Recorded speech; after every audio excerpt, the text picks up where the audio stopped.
I think you took it too far, Bob. Well, I just want you to know that it's all about the kids. It's always about the kids. If truth, the if truth, the if truth. Lots. Big ones. Big ones, gaping ones. Should we start the show? I think we should do that. I think that's a hot ticket. So we'll talk about it. I mean, I got some feedback on this drink, but if you want to kick us off here and let people know who we are and what we're doing, we can go ahead and commence the show. What do you think about that, girl?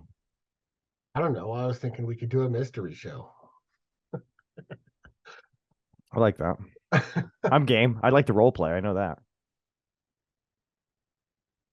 Welcome to the Stiff Truth. I am here with Scott Casanova. Oh, yeah, you are. I am Bob West. We're here to drink the stiff drinks and give the truth stiff the way that we see it. And we're not talking our truths. We're just talking facts. Facts about things. And probably some dick and fart jokes. How the hell are you, Scott? Doing great, bro. Yes, we got some great things to talk about today. We do have a stiff drink today. I'm going to be very honest with you, Bob. I'd like to be 100% transparent here with you and the stiffies too. The drink that we're having is timely with St. Patrick's Day just happening on Friday, but it's not really blowing up my skirt. I'm going to tell you that right now. I don't know. I mean, it's not that it's too weak. It's not that it's not a bad drink. It's not disgusting or anything like that. It does please the taste buds, but can I say I don't know. It's kind of, I'm just going to say it's a little bit generic, maybe a little bit of a cop out. That's what I'm getting from it right now. But I mean, by all means, guys, go out there and get the stuff for it right away too. So, but yeah, I mean, that's what I'm kind of getting. Plus, we had to double the recipe just to get a decent glass of it. So, I mean, I don't know, Bob. I don't know. Those are my feels right now. The star of the show, though, and I think this guy overpowers every drink he's in, is Irish cream. You know what I mean? Like, once you throw Irish cream into a cocktail, you're basically just going to get Irish cream as your aftertaste. So does it really matter what else you throw in there? That's where my head is a little bit. I don't know. I've talked too much about it, Bob. You look like you maybe have something on your mind there, maybe a different perspective, and I want to hear that. Well, I think it tastes great. It tastes like a treat. I mean, if you had some like creme brulee or something on top of this shit, it's delicious. It's almost like tiramisu or something. It's really sweet and it's really delicious. But like too sweet for me and too sweet for my normal drink palate. I think one has to go. The amaretto or the Irish cream, one has to go. Having them both is just too much. Now, maybe if it was, maybe cut them in half, jack it up. Maybe there's some tweaking that could be done in this, but palate wise, when I first drank it, I immediately went to White Russian Colorado Bulldog territory. Yeah, so it is that kind of a drink. Irish cream does take it there. Now it is a good drink. We've had some burners on this show that were not good. this is true. And this isn't a drink that's not good, but it's not a drink that I'm going to be like, hey, let's have an Irish headlock and kick on back. It's probably not going to be a mentionable. Well, and see, that's my point. When I say it's generic and not really blowing up my skirt, is it's unoriginal, because you're right. It is one click away from being a White Russian with some flavoring in it. You know what I mean? It's like, here's what I will say. This is a nice little bit of a change up for, say, a winter drink, right? For a December time drink. I think this would be magical to kind of throw in the mix with the White Russian right around Christmas time or something like that. But yeah, again, I think the Irish cream just, and don't get me wrong, I love me some good Irish cream. Well, hold on a second. I'm lying. I'm totally lying there, Bob. I don't like Irish cream that much, because the last time I bought some and I just had to throw some away, was last year on St. Patrick's Day, and then the whole fucking bottle just sat there for a year and went bad. So no, maybe I don't really like Irish cream that much because I only have it in my Irish Slammers once a year. So Irish cream is tasty and it's useful, but let's be honest, the tail is in the tape, right? Every single bottle of Irish cream I get, I throw away with it being half full. Yeah, I even looked today or this year when I went to go get Irish cream from the store preparing, which we'll talk about in a minute. Had a great thing, St. Patty's Day, but I almost thought to myself, I was like, do I just buy the little minis of Bailey's? I looked for it. Yeah, guess what though? They're like $3-4 a piece. It's not economical. You might as well just buy the thing and buy the fifth and throw it away. You know, there was like a 12-pack of minis. It was like $23. I was like, I don't want to spend $23 on Irish cream. Especially because I'll just throw half of those minis out. And here's a hot take. Here's a stiff truth for you as well. Bailey's, like the brand name, is bullshit. For that to be $26 a bottle when you can buy something that tastes identical for like $11-10. And here's the other thing. I don't ever remember Bailey's being that expensive, but I think it probably always has been. Again, I just don't buy a lot of it, right? But it's 2 years in a row now. I'm like, I'll get some Bailey's. I'm like, no, I'm not going to get some Bailey's. Why is that $26 a bottle for Irish cream, for Christ's sakes? But anyways. What did you get? Oh, Kavanaugh. Okay. I got St. Brendan's. I got that last year. That's the one I threw out a couple days ago. And it's a cool little bottle, really cool little bottle that it's in, the St. Brennan's or what have you. But yeah, I mean, they all taste the same. Now, have you tried it in your coffee? In place of cream? I'm not a heavy put booze in my coffee guy because usually it's not very boozy. When you put it in your coffee, it's not very boozy. It functions more of a flavor. As long as you don't go all apeshit with it and pour half of their bottle in there. But... works great for Mondays. Mondays, I really suggest it. Just takes a little bit of the shitty edge off of a Monday with that Irish cream. Well, there is booze in it, so weekend morning coffees. But of course, Bob. Now, wink, wink, wink, wink. yeah. And if you blow on your coffee cup, everyone on Zoom thinks that your coffee is hot when you're drinking your margarita. Yeah, that's a pretty smooth move right there. But and again, guys, Bob's right though. It's not a bad drink. It's a tasty drink. It's a treat of a drink. It's sickening sweet though to a large extent. So if you're down with that, you like White Russians, which come on, me and Bob love White Russians. But if you want a variation of a White Russian, I say go ahead and mix this bad boy up. And again, I know somebody now has just broke their pencil in half waiting for the preparation directions here. So I'll just lay it out real quick. It's very, very simple. Now, you're probably going to want to beef this up and double it. I mean, I'm just saying. You have to. Or it's not even a drink, it's a shot. Yeah, if not, you're putting it in a shot, but it's not a shot, which is interesting. But the original recipe calls for a half ounce of each, meaning half ounce of Irish whiskey, Irish cream, amaretto, and brandy. That's it. Put that in a shaker, shake that bitch up, pour it in a chilled glass. It's not a lot of liquid.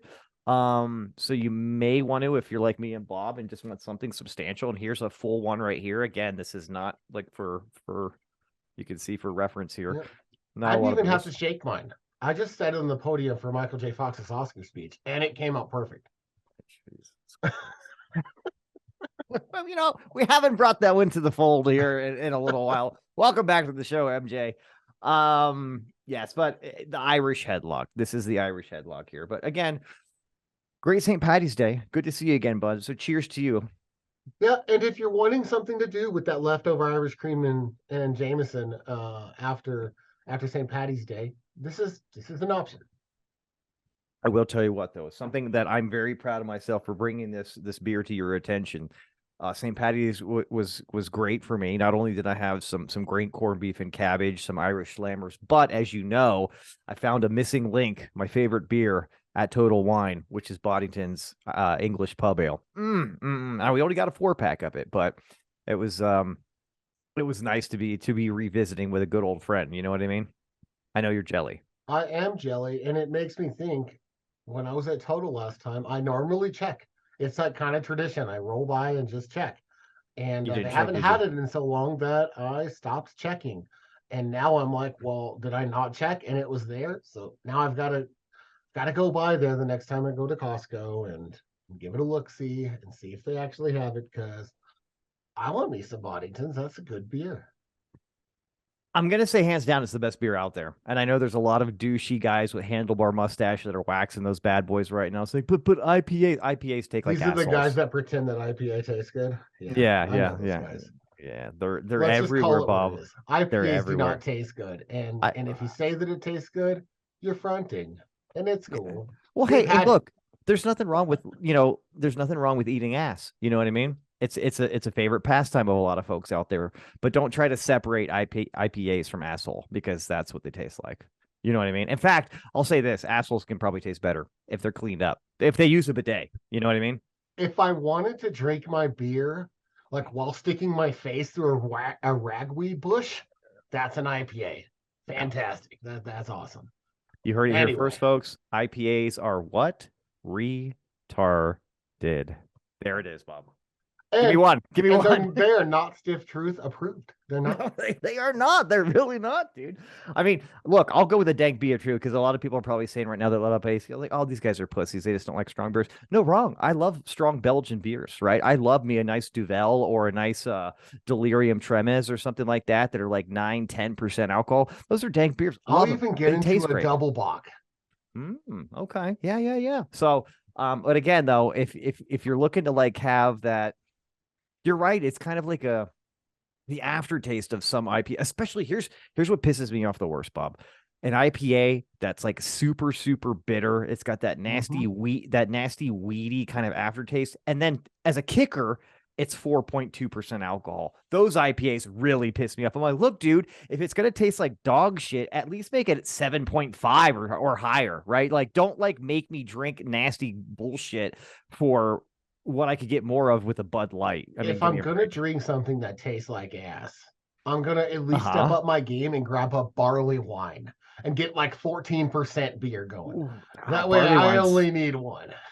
Yeah, barley wines are rough too. I'll tell you that. I've never been a fan, bro. It's like something went bad and people are like, let's just sell it and call it like, like an exclusive release or something like that. It smells bad. I'm throwing it out. Well, have you tasted it, lad? No. Well, let's Oh, drink it then.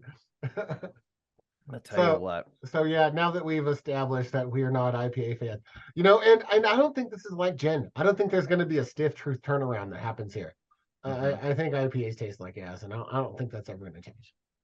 I'm glad you brought that up because that is one thing where we kind of foot in mouth, both of us here, and we retracted and said, you know what? After proper education and experience, we both now enjoy gin and all of its great drinks that it can be in. Because I'll tell you what, we almost did a gin drink this weekend. I think we pushed it to next week, or maybe like just put it, on the docket for a later cocktail. But it was timely. The Irish headlock, it's fun. It's dainty. It's tasty. Whatever. Yeah, no, it's okay. I don't think I'm gonna like revisit it again, especially not on the show. Well, But what's funny? What's going to happen is that dude, should I just throw away the Irish cream today? Should I just like no, why no, no, wait? no, no, no. Let's at least try it in coffee, and let's see if we can get creative with it and make it a point to finish our first Irish cream bottle ever. I almost feel like one day, like we've done with 40s before, we just like pop open our Irish cream after we chill it for a little while in the freezer and just handle it. You know what I mean? And just make it a point to throw up and Just to drink it puke. like a 40, all disgusting. That sounds horrible. That sounds terrible. It's like the Oh, the chugging a gallon of milk challenge. Like let's yeah, just chug this handle and let's of make this sure we do thing. it. Let's call it like let's do it August 1st too. A nice hot day. You know what I mean? That sounds like a winner right there to be chugging your Irish cream at high noon. But I'll tell you what, Bob. Enough about this drink that again, it's tasty, but probably not going to do it again. Let's talk a little bit about one sport that never seems to die in just interest and drama throughout the year. I'll tell you what, the NFL has been more exciting in offseason than any other sport. I mean, hands down. There's a lot of things going on right now. Have you been watching the free agency? Are you all in it to win it, or is it just me? So I've been paying attention to my team because for the first time in I don't even know my adult life, the Cowboys have been getting after it. Stephen Jones is serious. He's making moves. He's getting down. It almost seems like he's trying to win one for the Gipper before he dies. And the Gipper's Jerry Jones, because he's basically a long breath away from being a pile of dust. So we're trying to get this done, and man, they made moves. I thought they were going to pick up, DeAndre Hopkins. Oh man, And looks like a done deal. man, DeAndre put a TikTok out with Dez Bryant talking about, I'm in Dallas. Dez is showing me around. Next thing you know, he's releasing tweets saying that I only want to play for Dallas. That's the only team I want traded for him. But the Cardinals, then I think he kind of ruined his leverage there, because then the Cardinals are like, all right, Dallas, he only wants to play for you. Obviously, he doesn't want to play for us. So fine, give me exactly what I got for him, or what I gave away to Houston to get him, which was like a king's ransom to get him. Plus, his contract is ridiculous too. I thought they were doing it. I thought it was done. I even sent you an article saying how the deal is going down and it's being finalized. And I was like, holy shit, D Hop. And next thing I know, Brandon Cooks is now traded to Dallas. And I was like, did they just get D Hop and Brandon Cooks? That's like one of the best receiving cores in NFL history. Turns out I jumped the gun. Well, I was thinking the same thing too. I was like, wow, they've really stacked their receiving core. I mean, talk about doubling down on giving Dax more weapons, right? You're like, Jesus Christ, even like your fourth string receiver now is going to be some awesome badass compared to anybody else. So yeah. Well, hey, well, are you surprised? I'm not surprised at all that Dallas is getting after it right now, dude. They're kind of, which I think is unfair. They're unfairly scrutinized every year for not going very far into the playoffs, but a lot of other teams aren't going far into the playoffs or just not making it at all, and they have bigger or just the same amount of droughts as Dallas, i.e., the Washington Commanders, another team, but they're not nearly as scrutinized as much as your boys there. Which is odd, because they both had about the same amount of drought between Super Bowls. Yeah. And they're both one of the most valued franchises in all of sports. Yeah, like the Redskins and the Cowboys are like right there. I think the Cowboys are number 1 and the Redskins are like 5. And in between there's like the Yankees, the Lakers, the Patriots. Like Manchester United, I think is right, there man. Something like that. Yeah. And the Redskins are like top 10 in the world. Even with the silly name change and the debacle going on, they're still very popular. I'll tell you this, Scott. Yes. No one hates the Redskins like they do the Cowboys, so they don't get as much coverage. That was my point, is there's a lot of people, just like something like Howard Stern fans and haters too. There's a lot of people that love to hate the Cowboys. I would still say to this day, there's more people that love to hate. And I mean love because they just can't, they obsess about them. Even though they say they hate them, they might as well be. And in all honesty, revenue-wise, they're probably bigger fans than some of Dallas's biggest fans. You know what I mean? The ones that say they hate them so much, because it perpetuates their status and their popularity, but more so than even the Patriots in the National Football Leagues. And the Patriot thing has kind of died down. Let's face it. Once Tom Brady left and they stopped winning so much, people are like, okay, maybe we don't need to hate them so much. Belichick's kind of a douche anyways. I mean, that's just me. Well, but yes. And it's interesting, Scott, because the hitting on the Cowboys, it's like, man, what's a good comparison? I mean, come on, Bob, lay it on me, dude. It's like hating on the Red Sox. You know what I mean? Like the Cowboys get hated like the Yankees get hated, but the Yankees have been successful. The Cowboys haven't been successful in a long, long time. And even when you look at the pantheon of success, I mean, yeah, the Cowboys are like top 5 in most Super Bowls ever, but obviously the Patriots are up there, but so are the Steelers, so are the Niners. There's a bunch of teams up there in that league, but the Cowboys are the only ones that get hated like this. But so I was looking at kind of dialing it back. They cut Zeke, and we all saw this coming. I think I even mentioned on the show that they need to get rid of Zeke. They did, right? But now there is talk about trying to get him back. Now that his contract is gone, let's see if we can squeeze him in. He knows the offense, all his rushing yards are there. It makes sense to try to go after him if you can be competitive. Well, he's a good run blocker too. You know what I mean? He's an amazing run blocker. He's probably I would say he might be the best goal line back in the league. So he's up there. So Yeah. There's a reason to have him. They did sign Tony Pollard, but to a non-exclusive franchise tag, which A isn't little bit. exactly a fuck you, because the Tony Pollard salary, that's actually like a big win for him, getting paid the average of the top 5 backs for a year. Well, it's kind of like this though. It's kind of like smacking somebody in the face and being like, "Hey, I love you." It's like, but still smacking him in the face. Like, Here's a pile of money. I slapped you really hard and threw a bunch of money at you, and like, yeah, oh, you're like, we'll yeah. talk next year, and they'll retain that guy. I mean, That's what are what, they yeah. gonna That do? when they slap you and wink at you at the same time, so it's still a little bit playful. That's what the non-exclusive Right. franchise tag is for a running back at Well, least. and especially for Tony Pollard, because he didn't have a big contract. He's Yeah. Well, performed well, and then but last year he made the All Star. Like, I yeah. mean, he's an All Pro now. Interesting thing that happened a couple of days ago. I don't think anyone talked about. The Cowboys retained Cooper Rush for 2 years. They Dude, that makes sense. re-signed Rush. Honestly, I think proof is in the pudding there, right? Like he's not going to be a starter for them, right? But what he is he's a solid number 2 game manager that just will not fuck up when he's back there. He's not going to turn the ball over unnecessarily like Dak does sometimes. But honestly, they're working on that, right? So if you find something like that and you get to see it in the regular season, right? And you get to see like how dude, when he took over this last year and didn't blow their chances of being in the playoffs, that's a solid backup. You need to go ahead and retain that guy. He knows the offense. He's been there. He's got some loyalty, dude. I mean, it's plug and play. He's cheap. Yeah, so why not? Why not keep him, dude? I think that, or honestly, he goes to somebody like Washington as a backup. You know what I mean? Or somewhere else as a backup. I can't speak for Cooper Rush, obviously, but I have a theory. I want to hear it, baby. So Cooper could have gone places. There's teams that would have let him start and given him that chance, at least to compete for a starting job, a serious competition. He's 4-1 last year.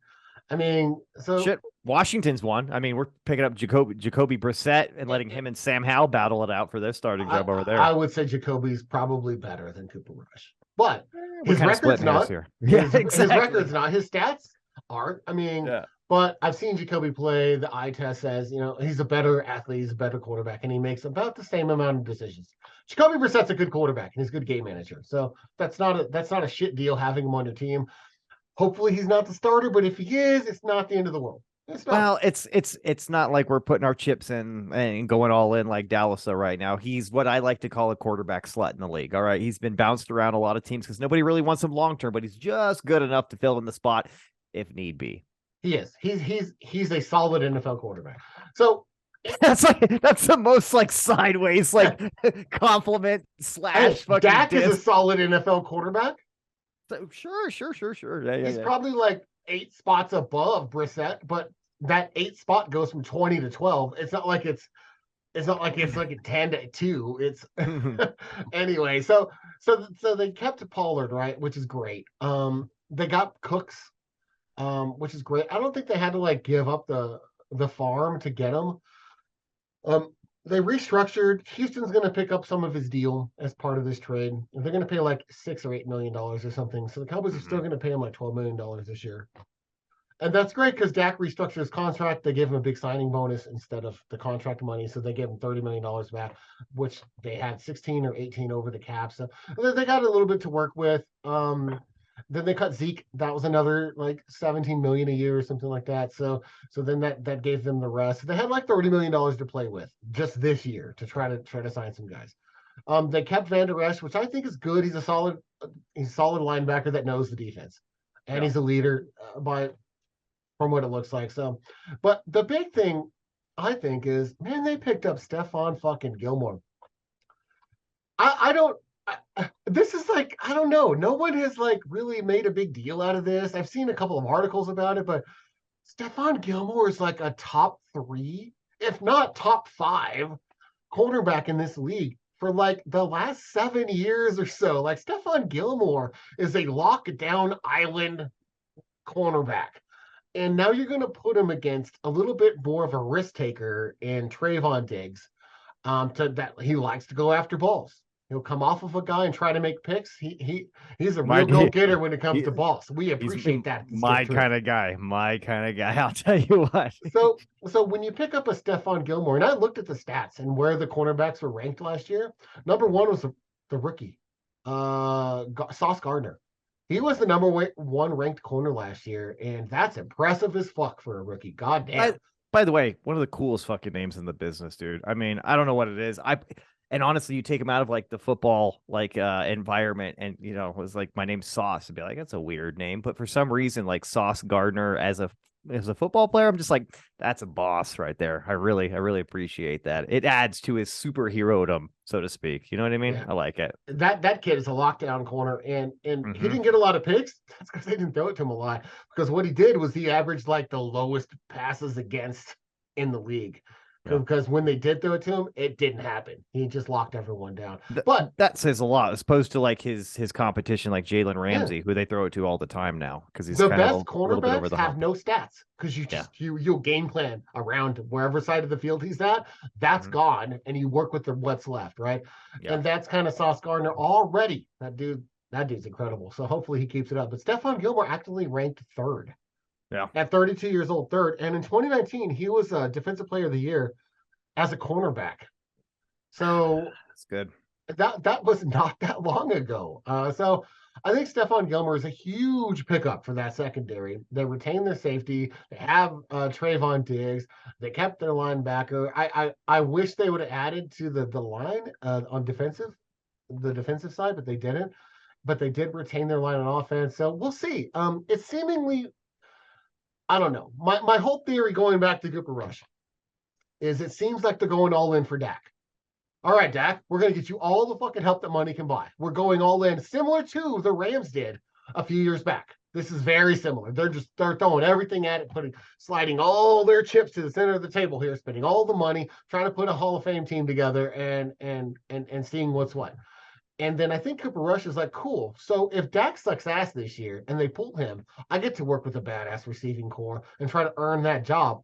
He's younger than Dak. so it's potentially he may be looking at like, let's see, I might be the quarterback of the Cowboys if Dak fucks this up. Well, it's interesting too because yeah, they are kind of doing what the Rams did a few years ago, which again, it makes sense. Let's see how it plays out. Because again, that's kind of the thing. I think they're going to do great in the regular season again. I'm going to call it what it is. I'm going to say, oh yeah, that's right. There's 17 games now. I'm going to call it like what, 13-4. I'm going to call an NFC East championship. Mm-hmm. Whatever, dude. You still have to worry about the Eagles. I think that the Eagles lost too much. And you have to worry about the Giants now too, though. I think they're going to be better this year as well. It is what it is. But a couple other notables here so far, which is the league in general here. You are right to hit on the Eagles a little bit there. I think this is interesting to me, and I don't want to say, "Oh my God, I'm an old man here." There's no loyalty in football anymore. Nobody wants to stay on the same team more than a couple of years. But I feel like that's what happened to Philadelphia. Like, dude, you have a championship caliber team. Obviously, you guys nearly won the Super Bowl. I'll tell you this too. Hurts doesn't fumble. That one, doesn't fumble in the Super Bowl. I think they win the Super Bowl. Like that fumble and the Chiefs getting it and scoring off that fumble. That was a huge Mo play. That was it. They gained a bar right there. Madden plays know what I'm talking about. Yeah, exactly. And they were because they were toe to toe is what I'm saying. Like they're and I want to say and I'm just going to go ahead and say it. There's a lot of great teams in the AFC, but the Chiefs still have proven again and again that they are the team to beat. And I think again he doesn't fumble. They win the Super Bowl. And with that being said, you've got guys like looking around, like looking for grass is greener, and they're trying to I think they're almost gambling us. A lot of these guys on the Eagles, like, you know what? I think I'm not gonna win a Super Bowl here. Obviously, we didn't win this year. I'm gonna win a Super Bowl here. I'll win a Super Bowl here, and they're just like they're all bailing out, which is interesting. They did retain some pretty important people. Jason Kelce decided to stay another year, he signed a pretty long deal, I think. Yeah. Well, he's at least back for another year or two, I think, right? Or something like that. Because he was waffling on retirement, I believe. No. It was just a 1-year deal, but holy fuck, $14 million. But he is the best center in the league, and I don't even think it's arguable. Yeah. So, but they have lost a few important pieces on defense. They lost Miles Sanders to the Carolina Panthers, which, say what you will, Carolina's still got a lot of work to do. He but was their number one running back, and that's something. that is something for sure. We'll leave it at that. I'll definitely say that. They did keep Darius Slay because they were looking at moving him, but they signed to a 3-year, $42 million deal. That was important. I mean, they kept enough pieces to give this thing another stab at it. They signed Marcus Mariota, which we had talked offline about, which we think is a great signing. Someone that could just step into this offense and run the offense the way that needs to be ran. And not skip a beat for any of the other players. They don't even have to change their game plan. They can run Mariota in the same exact system as Hurt. Is he going to be as dynamic? No, but can he kind of go through the motions like Hurts? Yes, that's kind of why I think that's a beautiful move right there. It's not like going from Hurts to Gardner Minshew. That's a little sloppy. So moving on from the NFC East, I did want to hit on some other teams that were fascinating to me. Did you keep up on the Lions saga throughout the year? They sucked. They started off good, and then they sucked for a while, just losing these heartbreakers one after the other. But they lost 6 in a row or something, and they were 2-8. But then they came back, and they were basically ended up about a game out of the playoffs, and then stuck it to the Packers the last game of the season in Green Bay to keep them out of the playoffs. In dramatic "I'm better than you" fashion, they stood up and went toe-to-toe with them, and they got them fair and square. And it was interesting because Jamal Williams, the running back, I like Jamal Williams. First of all, I like him as a person. He's a good, jovial, lovable guy. Everything that you see about this guy is he wants the best for everyone. Everything's very thoughtful, very charismatic. He loves anime. Comes out in Pokemon gear and shit. I was just about to say that. I was gonna interrupt, but I was like, doesn't he love Pokemon or something? Because I saw an interview where he loves all anime. He's a nerd, but he's a nerd in a jock's body, right? But not just a jock. He quietly broke Barry Sanders' single season rushing record last year. That's pretty hardcore. They offered him what Jamal Williams told the press was a disrespectful amount of money to stay with the team.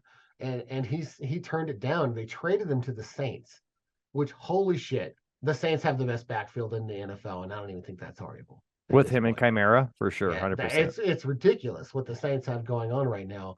And now they have a good quarterback. Because let's face it, Derek Carr's not a world beater, but is Derek Carr better than Jameis Winston? Thank you. 100%. But guess what? They re-signed him as the backup, who is a solid backup. Let's say what it is.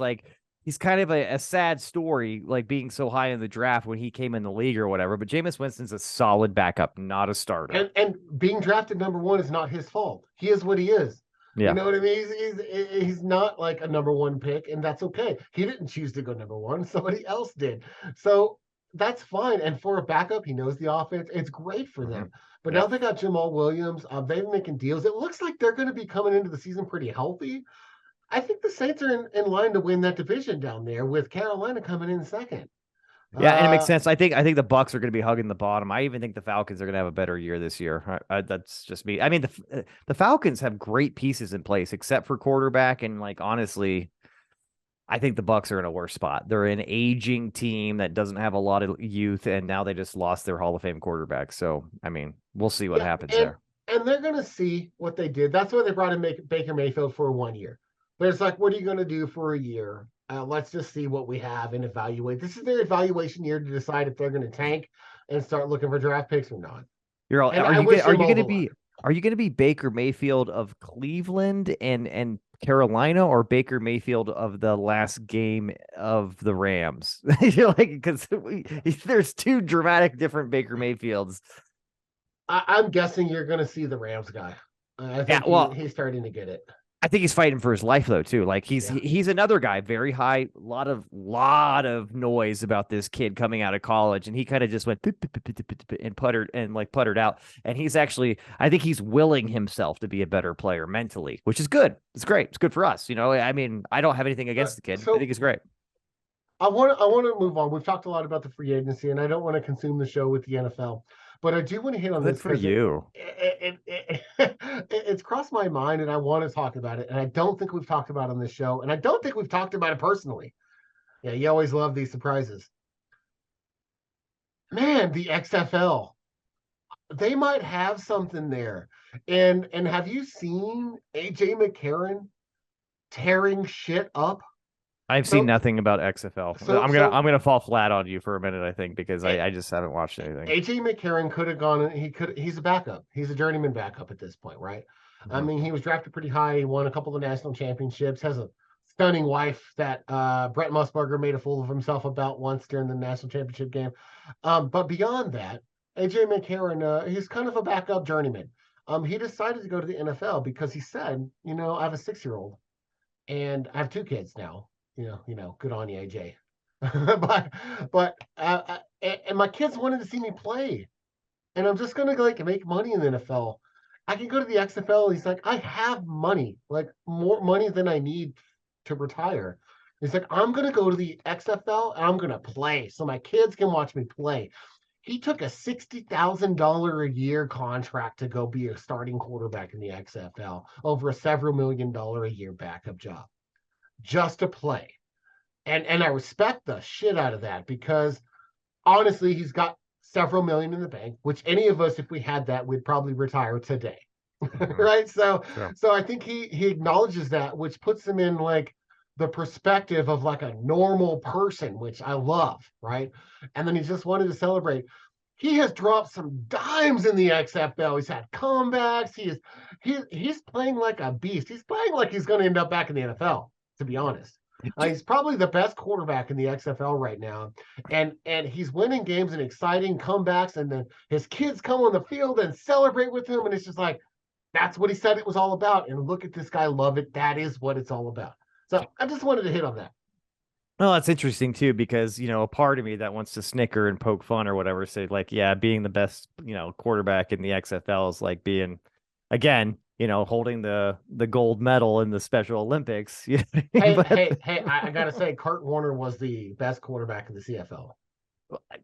and again, I was just gonna say, let me finish. I was gonna say, I'm leaning towards making jest about it, but at the same time, I think this is one of those stories without knowing too much where it's like, hey, look at these guys that are sitting on the bench sometimes just because of how flooded the NFL is with talent or politics too, whatever it is. But some of these guys never get a chance. I mean, for instance, Aaron Rodgers was sitting on the bench for a few years, and I don't think anybody knew who he was, and ends up being probably arguably one of the best quarterbacks in history. But I wonder how many of these guys are sitting on the bench as a backup quarterback that are that damn good. Because you got to imagine again, a lot of these guys were all stars, at one time.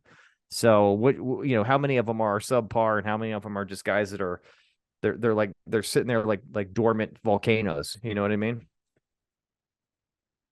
Well, I know that Josh Gordon's in the XFL, and that's That makes fun. me sad, bro. That makes me sad. This guy probably, in my mind, probably one of the best wide receivers of all time that just never got a shot because he can't fucking keep his hands clean. You know what I Well, mean? he smoked weed, which is legal now, and the NFL no longer tests for it. I So know. that's a real fucking shame, dude. Real shame because he wasn't doing smack or snorting lines on the sideline like LT or anything like that. He just wanted to take a toke here and there. And the guy got he got really penalized for it, which is too bad. But good for the XFL. Hey, I gotta say, AJ McCarron is the quarterback of the St. Louis Battlehawks, Battlehawks, just so everybody out there who knows, catch who their are next game. undefeated.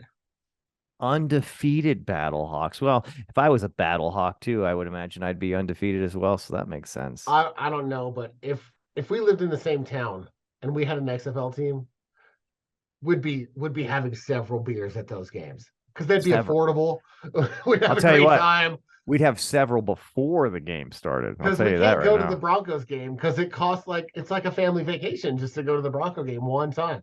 It's pretty And expensive. then they lose, and then like everyone's sad, and then you go home all sad, and it's like going to a Cowboy game. Yeah, you're like, and then Russell Wilson is extremely overhyped, and then they lose, and then that happens. So there you So go. yeah, brief segue into the XFL. Just I had to get that in there because I don't think anyone's paying attention. And you know Good what for you. else people don't pay attention to? Their You're, colons. I was just gonna say that too, Bob. Well, I may be a little bit of an outlier, Bob, but I am obsessed with my colon. But you're right, though. Actually checking what's going on all up in there, like deep in there, that's where I fall short as well, Bob. So I tell us what's on your mind, or tell us. Well, I would tell you, but can I grab a beer? Is that allowed during our show? Can I just grab a beer? Oh, absolutely, you can grab a beer. In fact, I'm gonna grab a beer. We could just edit this out too, so that's fine. Or even if not, it takes me 2 seconds. Go ahead. He's going to grab a beer. It's going to take him 2 seconds here. But what Bob does want to talk about here is he recently, what was it? I think Thursday. And I'll back up a little bit more. Okay, It was. I'm an asshole. That was longer than 2 seconds. You were fine. That was probably more like 7 seconds. I was just telling people where you were here. I was like, I want to say it was Thursday. Then I was like, no, it was Tuesday when he started prepping for this. He had to start taking a lot of laxatives. Which is not unusual for Bob for certain things. But oh, wow. Bob's got a 40 ounce of beer. High Life, the champagne of beers, Miller High Life. What a I'm going to just say this. What a boss here. And this is how we do it on the Stiff Truth. Now he's taking a big old chug. And I'm talking like 1998 styles, what Bob's doing right now. Good on you, Bob. I'll tell you what, man. That I'm a little bit jelly.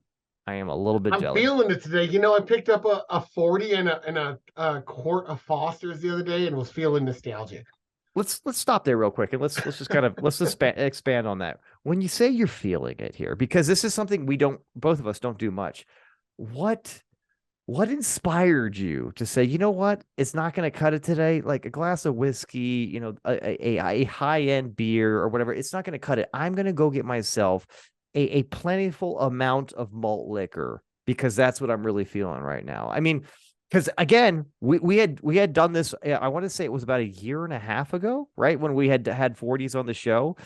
And it did spark some youthful kind of nostalgia with us both, with our teenage years. But is that what it was? Were you just feeling those times, or was there something that triggered it? Did you walk by, or did you drive by like a run down closed Blockbuster or something like that? Like, what was the catalyst here? So I found my pager the other day. Seriously though, I do have a pager. I do. There you go. There you go. There you go. But no, I was buying Guinness, and I just like walked by to like where the Guinness was, and I just saw like the singles section in the freezer of Walmart, and I just saw that they had a 40 and like the green and the blue Fosters, and I was just like, holy shit. I'm picking up one of each of those. I'm just going to throw it in my fridge. And then I stocked my fridge full of beer recently just because I'm that guy. And so when I was making the drinks today, I was just like, oh, you know, it's a half ounce of booze, you know, of brandy and a half ounce of whiskey. And I was like, that's 1 ounce. That's like 2/3 of a shot almost. I was like, this drink might be a little weak. Let me make myself a double. And then I was like, oh, I'm probably going to need 2 doubles. Well, I realized, well, if those run out, I might just like have to dip out to the fridge and grab a beer because I'm on spring break at school and all my homework is done. Everything is done. Midterms are done. And in my mind, this all culminated to like a moment of, I'm going to drink today. And I got nothing to do. And I've finished a half of a term of Anderson, and I'm like ready to kick on back. And that's kind of everything that happened in the order that it happened. I appreciate the peek in the mind of a person rationalizing their functional alcoholism. It's great. It's great. I love it. But no, there. Oh, come on. Hey, like, give us a nice burp, something. You got anything? It's not ready yet. It's got to work its way through, man. It'll happen organically. Let's not force this. Yeah, he's a little gun shy too. Like, don't ask him. Don't put him on the spot. Okay, so enjoy your 40. I'm very jelly now. I don't know what I'm gonna do. I don't have any 40s at the house, but want to talk about an experience you had this last week that was both fun, exciting, and grounding to a large extent, right? So what I was telling the Stivvies when you walked away for about 5 seconds is you started taking some laxatives on Tuesday, Bob. Besides just making sure that your butthole is very clean for your gay lover, why would you do something like that in midweek? Seems like a weird time. let me give some context. Please do. Paint the Right? room. Paint the room. Let's start it off. So, last year in the fall, I'm 42, guys. So I'm middle aged. I'm past middle age. Right. Average age right now in the U.S. I want to say is 80. So Scott, you are middle aged. Welcome, my friend. Welcome. It's been a long time coming. So That's true. So last year I had some rectal bleeding, and I know that's a weird thing to say, but I want to get the little PSA out there for everyone. I had some rectal bleeding. I thought it was probably hemorrhoids, right? So I got the bidet. I wanted to take a little bit better care of my outside. Thought I've been abusing it too much, a little too many years of just wiping it with this paper that we do here in America, and I thought that wasn't working right. And the bidet, a probably bidet. I wasn't being as healthy as I can, food wise, exercise wise, drinking too much. It's like just in general, just all the aspects of my life. I wasn't being as healthy as I should, right? And I had some rectal bleeding. So I wanted to make sure that it wasn't cancer. My grandfather ended up having colorectal cancer when he was in his 30s, maybe 40s. I don't know. I just know it was really young, Too way soon. before Too soon. way Yeah. before I was born, right? So Yeah. anyway, he ended up like getting his ass cut out basically, and he had a colostomy bag to where he was constantly having to go to the bathroom and like clean his shit out of his bag and put it. It's a terrible fucking thing, right? So it's always like stuck in my head, like I need to like avoid that at all costs. And so then I'm talking to my new doctor that I got last fall, and I told him this story about my grandfather. I told him about the rectal bleeding. He's like, let's get you into a specialist. So I go to a specialist. Now it took like 7 months to get this appointment for a consultation with the GI specialist. But Yeah. in that time, I got the bidet. I actually, as everyone knows, it's well documented. I've lost like 25 pounds. I've been exercising a lot, changing my diet, like taking care of myself. Finally, so I haven't seen any bleeding or anything in months and months and months. But anyway, I followed through with this, and the doctor's like, well, even though it's stopped, let's go take a look. Is because let's be honest, it did happen. So let's go see why. And I was like, fair point. And so then he scheduled the colonoscopy. I go in, and now I'm just like, oh, whatever. It's just a colonoscopy. It's just going to be a real quick look. I don't know like what type of procedure this is, even though I worked in IT and I've worked on someone's computer in the middle of their colonoscopy that they're awake for. And so I kind of know, but I didn't really know. So then when I go in, I get this thing where it's like, well, you have to change your whole regimen for a week up. You have to stop taking your supplements. You can't drink a couple of days before. You can't, which it's during the week, so it didn't really matter. But you have to fast for basically like a couple of days, before then. Liquid diet the last day, clear liquid. It's a lot. Like I felt like I was doing homework leading up to this, and I was getting really irritable the last day because I was fucking hungry. Right. So I finally get in there, and they're like, oh, let's do this, and we're gonna go ahead and get you in here, and then we're gonna put you out. And I was like, oh, out, like out. And they're like, yeah, we're gonna give you the propofol. And I'm like, the MJ thing, Michael Jackson, not Fox. Or Michael Jordan. There's a lot of MJs or Michael Jordan, right? So I'm like, that's the first time I realized that they're putting me under for this, and that's weird. And so then I'm going in, they wheel me in finally, and I'm just like not freaking out. I'm like, whatever. And then I go in, and I'm just laying there, and the anesthesiologist comes up, and he's just like, all right, I'm gonna hook you all up. I'm gonna give you this, and he has this like white vial, the big ass plunger that he's like plunging this like white liquid, and it looks like liquid plumber or some shit, right? He's just like gonna put this in. I was like, well, that's it for me. Thanks to liquid plumber, doc. So he's just like, yeah, I'm just gonna put this in. I was like, wow, I can already feel that. And that's the last thing I remember saying. And then I just like woke up, and it was all done. So I'll pause here and let you interject. I was because I'm going to say something stupid, as you know. But when the interesting thing was when Bob said, "Man, I can already feel that." That was literally they hadn't put any propanol in his system yet. He was like just literally like sticking his finger in his ass. So interesting how that like worked out. It's like, man, I can already feel that. It's like, I hope so, because you're not drugged up yet. But I wanted to make a test. No, anyways, go ahead. So less long. I I get afterwards. I talked to the doctor that violated me, like Bill Cosby style, because I was passed out. She comes back and she has like pictures in her hand, like they took a bunch of pictures already and gave me the results. And she's like, "You had polyps, and we had to cut them out." And she's like, "And I'll be honest, we're not sure, but it's widely believed in the medical industry that these polyps do lead to cancer eventually. So we cut them all out while we were in there." And we're going to send them off to the lab to like see what's up, see if they're benign or whatever. And so so now I'm waiting for that, and we'll see. And it's probably good or whatever. But the big PSA here is, man, don't fuck around with your ass, boys. You know, I know it's embarrassing and it's hard to talk about. And I get on our platform and I talk about it like it's not a big deal, but man, it's intensely personal, and and it's very difficult to open up about this. And I want you all to really reflect on what's important and what you're trying to live for and prevent. I mean, most of us have kids at my age. If not, most of us have careers we've been investing in, or we have goals still that we're trying to achieve before it's too late. And we're old as fuck and we're up there fucking shaking at the Oscars. We need to take this time to like really take care of ourselves and get in there. The doctor told me, "Do you have any siblings? Call them." So as soon as I was done, she said they're the most at risk. So I called them and I called my sister, and she's like, "I actually already had one before I moved." And I was like, "Oh, good for you." She's like, "We're all good." So then I called my brother, and he's just like, "I've never had one." I'm like, "Motherfucker, you're older than me. You need to get in there, dude. I had shit they had to remove. You need to go see what's fucking in there." So and he said, "Thanks for the heads up." Now I don't know if you'll do anything with that, but that's beyond my control. No, you did what you could do. You could at least say, "Hey, man, go in there and get things checked out," because most of these things are linked to hereditary things, right? So it makes sense. It does make sense.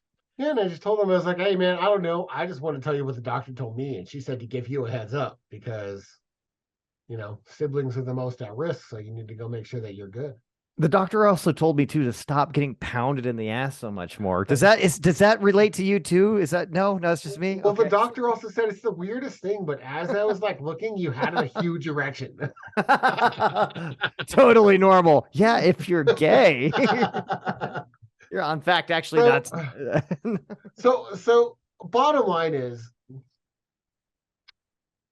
be brave, gents. Be brave. I know it's something going up your ass, but you can ask for full sedation and you'll never know what happened. But in the end, we have to check it out. It's something that's a real thing. The biggest killer of men, I believe, colon cancer. Is yes, colon cancer. Absolutely. Yes. So we got to get in there and take care of ourselves, because most of us, especially around 40, have people fucking depending on us. The wage gap is still a 30% difference between men and women. So please, you've got people depending on you. Go handle your business. It's not as bad as you think. Is the wage gap in general kind of like the wage gap in professional sports? Is it just more interesting to watch men play sports? The normal wage gap is way closer than the professional sports gap. The professional sports gap is like kind of based on like money in. So what's the last women's basketball game you went to? I was just about to say, the stiff truth does not like the WNBA. I'm just going to go ahead and put that out there. And it's not that I don't like it. It's boring. It's boring. Listen, it's going to cost me $200 to go watch a game. If I have to choose between fucking men tearing shit up and dunking and being badass, or watching a women play like fundamentally sound basketball, I'm going to spend the $200 watching the former. I'm sorry. It's not that I hate it. It's not that I love watching women's basketball. I do, but on TV for free. Let me pay for it with the ads. If I'm going to pay $200 plus whatever I consume alcoholically, which is a lot, a substantial amount. Yes. But obviously I'm going to pay for that. Now, if you want to take me to a women's football game, okay, I'll probably pay for that, because they're like half naked and they run around. I mean, there's that. No bullshit.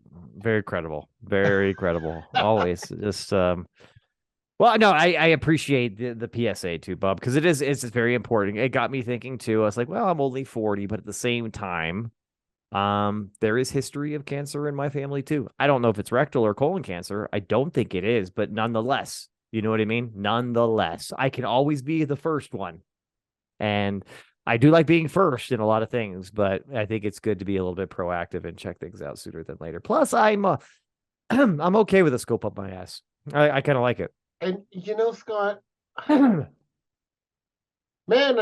I've neglected myself for a long time, and I want to share this because I think a lot of dads and husbands specifically neglect their own well-being because we're in our financial institution, we're trying to pay for our families, we're trying to pay for our wives, we're trying to make sure everyone's taken care of, right? And how many of us neglect ourselves because we need to make sure that all of our kids have all their fucking teeth good and have the better life that we never had and have all their normal checkups and all their braces and all their shit. And how many times do we like, well, I'll just do it later. I'll just do it later. Well, fucking later might be too late. And I've made 2023 about me fucking fixing my health. That's what it's about me personally. And this has just been kind of one of those things. And we got to stop neglecting ourselves simply because it's expensive and we want to take care of everyone else first. Man, take the expense. You're just as important as everyone else. In fact, maybe more important, since everyone relies on that money coming in. Man. Everyone relies on what you provide the family. Even if you're not bringing the money, you're stay-at-home dad. Everyone relies on you taking care of shit and locking it down at the house. Like, it's just so important, and I never realized that until like I started realizing like what would happen if I died. My family is fucked. Like they need me so much that I got to be there for me, and then that internalized to I need to go look after myself. I need to exercise. I need to work out. I need to stay around as long as I fucking can. And some of that means some chick fucking Bill Cosbying me. Small price to pay, sacrifice that I think makes sense. And you heard it here first, folks. This year, 2023, is the summer of Bob. That's all I'm saying. It's the summer of Bob, baby. Bob's health. Bob's health. But no, no, just the summer of Bob. I think that has a better ring to it. There it is. Get it. Go, go, go, go. Bob's chugging his 40. Go, go, go, go. Get it. Yeah. Nothing. No burps yet. No nothing, huh? Wow. I'm working. It's got to organically happen. It'll happen. I'll tell you this. I'm going to let you do dealer's choice here. We have time for one more topic before we end today's lovely show. What do you want to talk about, Bob? We're going to save Russell Brand for next week. So you heard it here first. We're talking Russell Brand next week. Lovely guy. I'll invite him to the show. He won't care. He won't care. He won't even listen. He won't even know it's happening. But okay. But we're going to hit up something else. And it has to do with these guys here. Look at these assholes. First, I want you to look at this picture. I know it looks like a grandioso Brady Bunch. Really does. I just want you to know how evenly spread out the blue and red squares are on my background. And if you're catching us on Spotify, just check out the YouTube and go to 15 minutes in and watch from there, and you'll see. But or just watch the whole fucking show too. Oh yeah, watch the whole show again. No big deal. So these are ass-white politicians that have stocks from. There it is, Bobby. That's what I'm talking about, girl. We've all been anticipating that. So we love it. These feels folks, good, doesn't it? It does. These folks all have stocks from companies that are in the industry of the committees that they oversee in Congress. Oh, wait a minute, Bob. No, that sounds strange. That doesn't sound right. Representatives. I just want to put a hard pause there. That doesn't sound right. So literally the manipulation of certain industries, that they've got an active stake in those industries. That sounds wrong. That sounds like a good old-fashioned conflict of interest, but yet here we are. Is this legal? If you start really digging into these records, you'll see congressmen and women sell and buy stocks before bills pass through their committee to go and get signed. So it is 100% wrong. So this should be a fucking crime. And in fact, man, I don't even want, I mean, I kind of want to open up the can of worms, but it's probably a whole show. But I not only think that with how much a piece of shits politicians are in general. Yeah, and I just, like I said, look at how much even blue and red there are there. I'm gonna go Republicans put and on my Democrats are both the same pieces of shit. Please get that through your head. yes, two sides of the same coin, and I'm gonna put on my autism hat right now, my Rainman hat, and say they're slightly more red than blue, but not by much. Maybe we'd have to count, but man, it's close enough that it doesn't matter. Right. They're both shitty, and you know that people in the same committee are buying the same stock. You know, if we're going to put restrictions on something for oil drilling or something, then obviously you're going to sell your fucking Exxon Well, stock. and I think COVID was a good example of this too, right? Like how many politicians that knew about what was happening with the pandemic before it became a pandemic started selling off a lot of their stocks that were directly affected by the pandemic. You know what I mean? It's like 3 days before the fucking lockdown started. time and time again, dude. And Absolutely. also, how many invested in Moderna? A lot. A lot, right? Mhm. Like half of these fucks. You know, and I got to say, like, of all these people, there's two people that I'm disappointed in the most. I'm not trying to pick on Republicans Crenshaw and Crenshaw. Democrats. There's two people that I just respect and expect more out of. And one of them is that guy, There Dan he Crenshaw, is. right? And the other is that guy. Rand Paul. Yeah. So yeah. those two guys, they talk a big game on Mhm. camera, but behind the scenes, they're just as shitty as that one, Diane fucking Feinstein. So if you're in the same boat with Diane Feinstein, you're a piece of shit. I'm just gonna call that what it is. Can we say this too for the people that are watching YouTube? This will be fun. But you remember watching back in the day, Ace Ventura, when he's like, "Who the hell is that?" And you're like, "What? Like who?" And they're like, "That guy." And it's like the only picture that doesn't make sense for Ray Finkel. Like the back, that's Crenshaw right there. Dude. It's like, who the fuck has the iPad? For Christ's sakes. Oh, come on, man. I think he lost his eye in the war. Let's I taper know. down a little. I know, but it's still funny because it's like, hey, can anybody find Dan Crenshaw? You're like, And Dan, if you want to come on this show and defend your stock purchases, please do. We welcome. We anticipate integrity, and this makes us really sad. yeah, I know he didn't put a lot of money in Visine. You know what I'm saying? So there's. No. He only put half of what he normally would have. Oh God. Too soon, Dan. Too soon. So that's basically it. I mean, I think that personally, I think that anyone that's elected to public office, just in general, if you're a judge, like in general, you shouldn't be allowed to fucking trade in stocks. You just shouldn't. And I don't even care. Let's just make it a blanket fucking thing. None of any publicly elected anybody at the state or federal level can no longer have stocks. Find your investments elsewhere.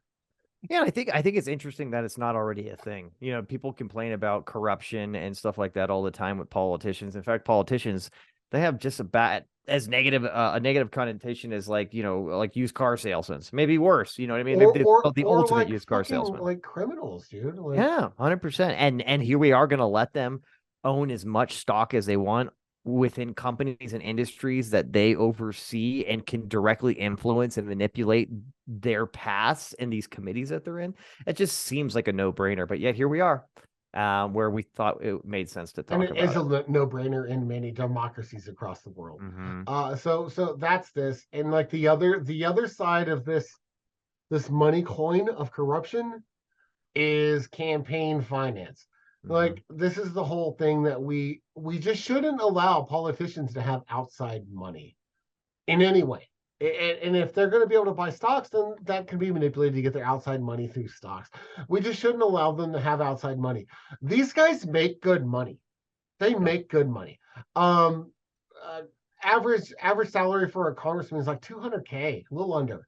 You can survive on $200K in any city, even the wealthiest cities like New York. Like, you could survive on $200K. Yes, would you might have to live like a regular person? Probably, probably in some cities. But if you're in like fucking East Nebraska, would you fucking live like a king off 200K? Fuck yeah, you would. So he'd be a cornhusker god, right? You know what I mean? It's a lot of money, and it has no business in our politics. Because, Scott, if I gave you $100,000 if you voted this way, or I gave you nothing, I would take it. Wait, what? What was the question? You would fucking take it. Exactly, All of us would. We live in America. The fucking inflation's 10% in the last year alone. Yes, we all want money. It's hard to live in America. So it just makes sense that these guys need to be separated from that so they don't have to deal with that influence. Yeah. Like, No, it how makes does that sense. not make sense? No, it makes total sense. I think it's interesting that it's not a thing. And yet, again, we're all screaming corruption all the time. So there is that. But Bob, that 40 looks great, by the way. And you are powering through, by the way, my friend. You are doing a great job over there. I'm saying you're almost 3/4 of the way done with that bad boy, aren't you? No, I'm getting in there. I'm getting in there. Good for you. Well, I think on that note, we're going to close this bad boy out. Are you okay with that? Yeah, no, it's been a good show. We covered a wide spectrum of things today. Just like Bob on the wide spectrum. Am I right? Well, I'm at least on the spectrum. in fact, I have another appointment in August to dig into that. I'll keep you guys posted. And stay tuned, folks. Bob's got more appointments to figure out more about his spectrum inhabitants. Yeah, that makes sense. We'll go ahead and say that. Well, hey, guys, thanks for joining us. Like, subscribe, follow us, all the fun shit. I don't even need to go through it anymore. You know what you need to do if you love us. We're going to be back again soon. We're going to talk next week about some more fun stuff, have another great cocktail, and we're going to be talking about Russell Brand. He's been doing a lot of shit lately that's not acting in blockbuster movies, and me and Bob got a take on that. So until next time, guys, we'll see you all. We love you. Take care. Yeah. Cheers, Scotty. Oh, cheers all the way. Cheers to your tits. Cheers for fears. Oh, it's a great band. Cheers for beers. So easy to share. Go ahead and recline that thing all the way.